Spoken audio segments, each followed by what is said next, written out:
Hi friends, કેમ છો બધા? Good morning. આજે બીજો દિવસ છે કેલગેરીમાં અને અમે પ્લાન કર્યો છે લેક લુઈસ જવાનો. સવારમાં આઈ થિંક અમે 6:30ની આસપાસ નીકળી ગયા હતા ને અત્યારે અડધે તો પહોંચી ગયા છીએ. તો હજી 1 કલાક જેટલું અહીંયાથી ડિસ્ટન્સ છે અને ત્યાં જઈને બીજા વિડીયો બનાવીશ, તો તમે જરૂરથી જોજો.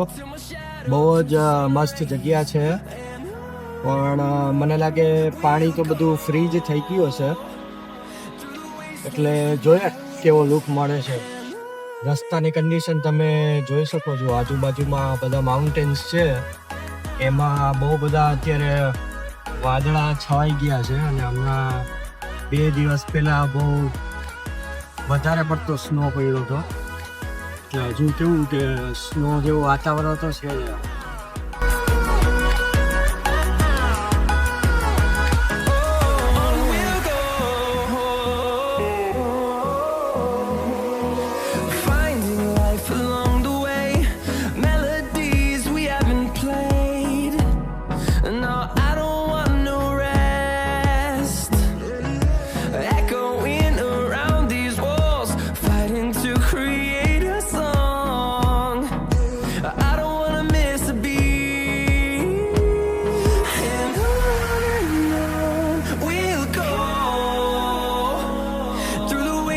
Through the highways till my shadow turns to sun rays, and on we'll go through the waste. આ બધા જે માઉન્ટેન તમે જોવો છો ને કે જેના ઉપર બરફ છે, મોસ્ટલી આ ટાઈપના જ હોય છે. આઈ થિંક સમરમાં થોડો ઘણો બરફ પીગળતો હોય છે, પણ બાકી તો સ્નો આ પહાડ ઉપર હોય જ છે. અને આ જગ્યાની ખાસિયત જ એ છે કે બહુ બધા માઉન્ટેન્સ છે, એનાથી ઘેરાયેલી છે આખી જગ્યા. પ્લસ તો કે એની અંદર લેક બહુ બધી છે, તો એ ખાસ જોવાની હોય છે. તો આજે અમે એટલે જ લુઈસ લેક કરીને જે જગ્યા છે ત્યાં જઈએ છીએ અને જોઈએ કેવી કન્ડિશન છે ત્યાંની. બાકી રસ્તો તો બહુ જ સારો છે, માઉન્ટેનના વ્યૂ બહુ જ સારા આવે છે, એટલે ધીરે ધીરે અમે જઈએ છીએ, જોતા જઈએ છીએ. બાકી આવી જગ્યા તો જોવી બહુ અઘરી છે.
તો અમે લોકો પહોંચી ગયા છીએ અત્યારે પાર્ક્સ કેનેડાના પાર્કમાં, કે જ્યાં કારને તમે પાર્કિંગ કરી શકો.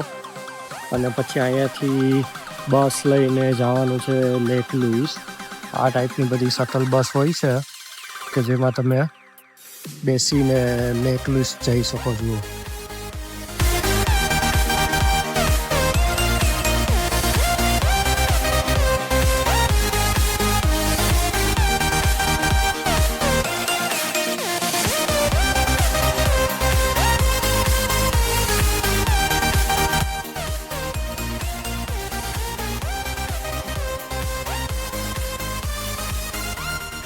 તો અમે આવી ગયા છીએ લેક લુઈસ, કે જે કેનેડાની સૌથી ક્લીન અને બેસ્ટ વ્યૂવાળી લેક કહેવાય ને, એ જગ્યાએ આવી ગયા છીએ.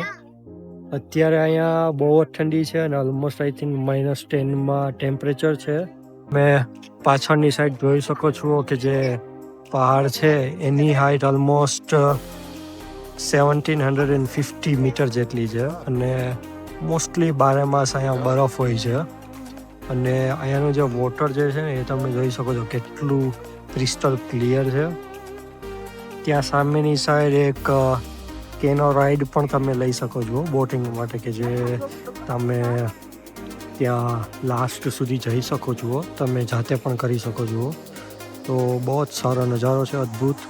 અને તમે જ્યારે પણ અલ્બર્ટ આવો આ જગ્યાએ તમારે એક વખત તો વિઝિટ કરવી જ જોઈએ. અને બહુ એટલે બહુ જ સુંદર નજારો છે. આજે છેલ્લો જ દિવસ છે અને કાલથી બંધ થઈ જાય છે. તો અમે થોડાક નસીબવાળા છીએ કે અમારી ટ્રીપની અંદર પોસિબલ થઈ ગયું આ જગ્યાને જોવાનું. તો હવે જોઈશું નેક્સ્ટ ટાઈમ ક્યારે પોસિબલ થશે. બટ થોડી વાર અમે રહીશું અત્યારે અને પછી પાછા અમે શટલ બસમાં જતા રહીશું. મોરેન લેકનો રસ્તો તો ઓલરેડી બંધ કરી દીધો છે બરફના લીધે, એટલે હવે ત્યાં તો જવાનો અમારો પ્લાન કેન્સલ થઈ ગયો છે. પણ અમે ડાયરેક્ટ કાર પાર્કિંગમાં જશું અને પછી ત્યાંથી જશું કોઈ બીજી જગ્યા ઉપર.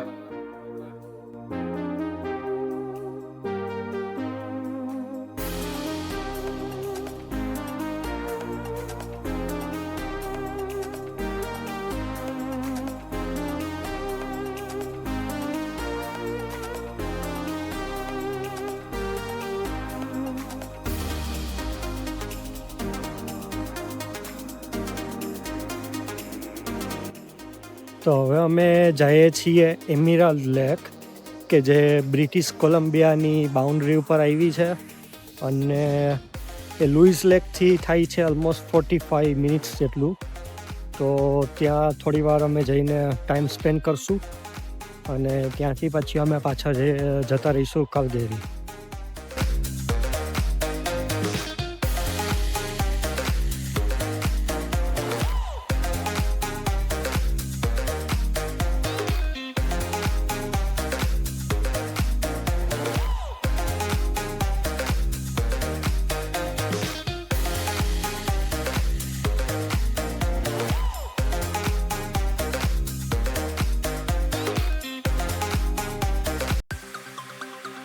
જોવો ખાલી નજારો જોવો તમે કેટલો મસ્ત છે. પ્રોપર આમ આ બી ઓલમોસ્ટ લાઈક લેક લુઈસ જેવું જ છે, કે જે માઉન્ટેન્સથી ઘેરાયેલી લેક છે.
જો તમારે આ વ્યૂ જોવો હોય ને તો તમારે બેન અલ્બર્ટા આવવું પડશે. આ જગ્યા એટલી સુંદર છે ને કે તમને આમ મજા જ આવ્યા રાખશે.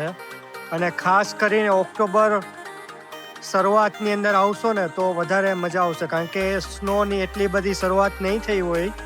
તો બસ તમે પણ એક દિવસ પ્લાન કરજો અને જરૂરથી આવજો, વિઝિટ કરજો.